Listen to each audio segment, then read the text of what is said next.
Sanjay, something which has to do with 3G but not about the auction. As soon as the auction is over, if Bharti wins, is one of the winners, I'm sure you would be expecting to be one of the winners. How soon do these services start for a consumer? How soon can a consumer start getting a 3G service? You know, we have been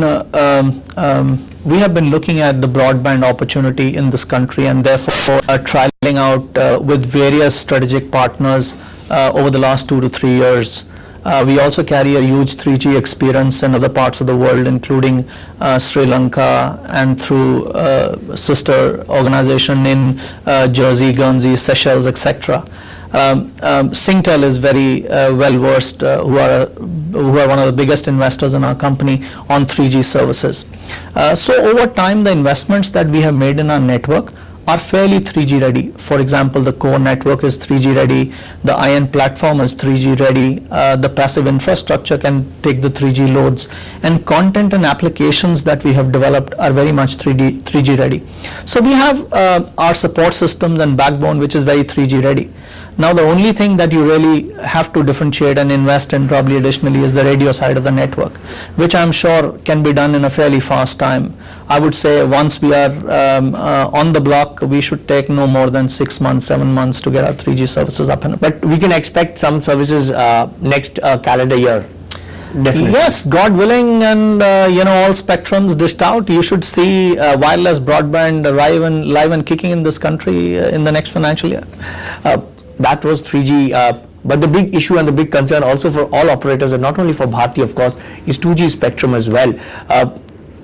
Talking about 2G spectrum allocation, talking about the regulatory issues involved with 2G spectrum allocation, how worried are you about the fact that you may have customers but not enough spectrum? One thing that I cannot deny is that this industry is spectrum hungry, and to provide good quality of services you need adequate spectrum. India, when you compare with the rest of the world, probably has the least amount of spectrum per customer, per lang, however way you want to calculate. It's really tight. However, I think the networks that we have built in this country compare with the best networks in the world, even with the developed world. And I think kudos to the Indian telecom operators and industry to have done such a great job on building great networks.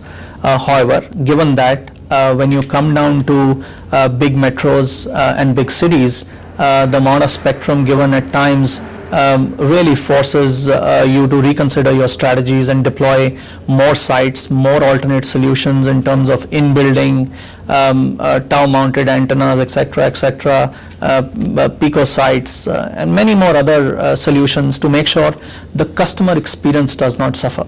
With Airtel, one paramount reasoning for any investment is the customer experience should not suffer, and we will put in as much of investment as required to make sure we are able to manage within the confines of the spectrum allocated. However, more spectrum is always welcome. And Sanjay, you will also like to have a clear policy on that front, because at present there is a view within the government that the spectrum policy, allocation policy needs to be changed. So whatever is the policy, you would probably like to have a clear policy so that you can chart out a path. Well, from our perspective, Arijit, I thought there was always a policy. I mean, we were given our spectrum based on the number of customers and the airlines that we generated, which was not defined by us, it was defined by the government. And talking about your need for spectrum, are you getting spectrum wherever it is needed, or is this whole at present the policy paralysis which is happening within the government affecting new spectrum allocation for your company? No, I think for the last year plus we've not got any spectrum, and that's true for everybody. So we are managing with what we have on the ground. Is that an area of concern? I just spoke about that to say we've learned to manage, and we are putting in some alternate investments, but obviously for a great customer experience in the long run, obviously the spectrum supply needs to ease up a bit. Talking about of course the other countries in South Asia where you are now moving in, Bangladesh, Sri Lanka. In Bangladesh, when do we see the Airtel brand? The fact that wherever we go, we will go with an Airtel brand is a given. That's why we've acquired these licenses and these rights for service. However, the timing of launching the brand will depend upon when we are ready to deliver the Airtel promise. So the brand change in Bangladesh will happen when you feel that the service is up to the mark which Airtel wants it to be. Yes, when we are ready to deliver the Airtel promise. Great. And any idea of when that would be? Sooner than later.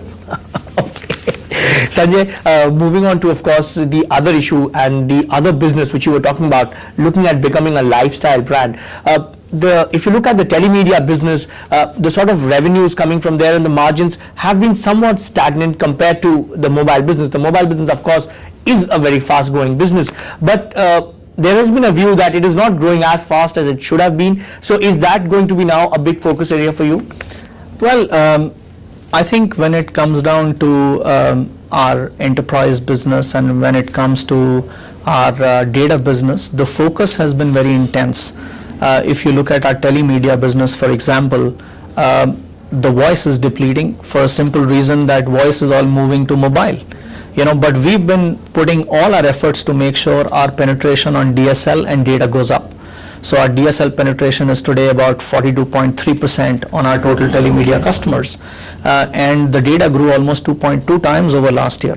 The moment I come down to the enterprise business, a similar sort of thing. Till about a year back, we had just 6 or 7 or 8 services that we had on the solutions side. Today, we have more than 25 different services, solutions that we take to our customers, which is a complete impetus and focus on data. Similarly, when it comes to international voice and data, again, we've been setting up POPs all across the globe.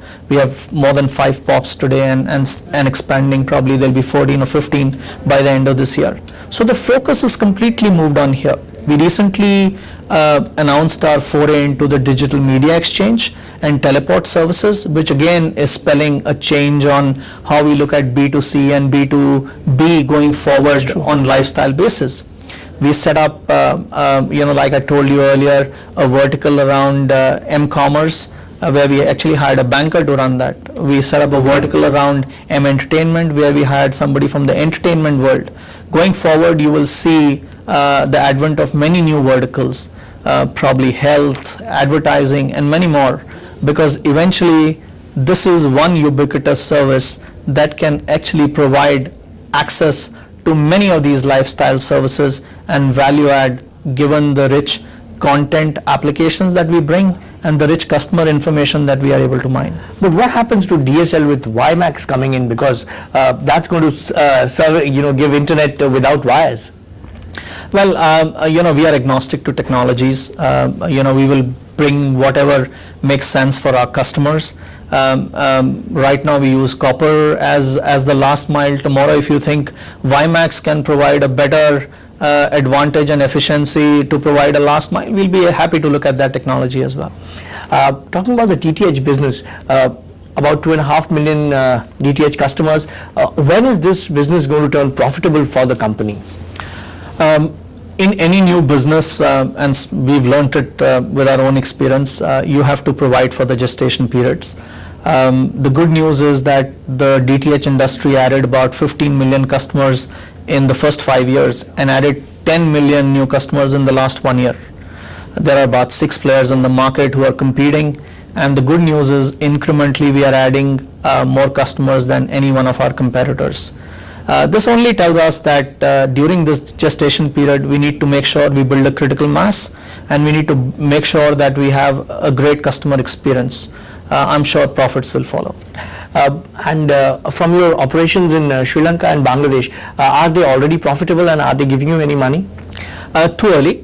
Sri Lanka, again, coming from behind as a 5th operator, did the fastest 1 million customers in about 170 days, established a critical mass to progress on, incrementally on customer additions, doing fairly well.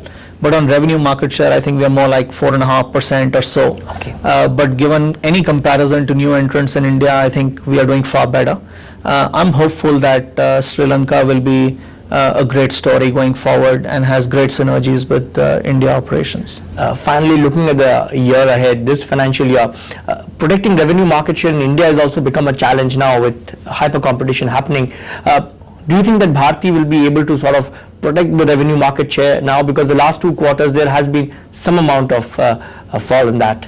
I don't think so, and I would urge that when you look at revenue market share, please look at least a 4-quarter period to draw any meaningful sense out of the data that gets presented, because there are quarterly anomalies in reporting that do happen. So you watch it over a 4-quarter period and it will give you more sense.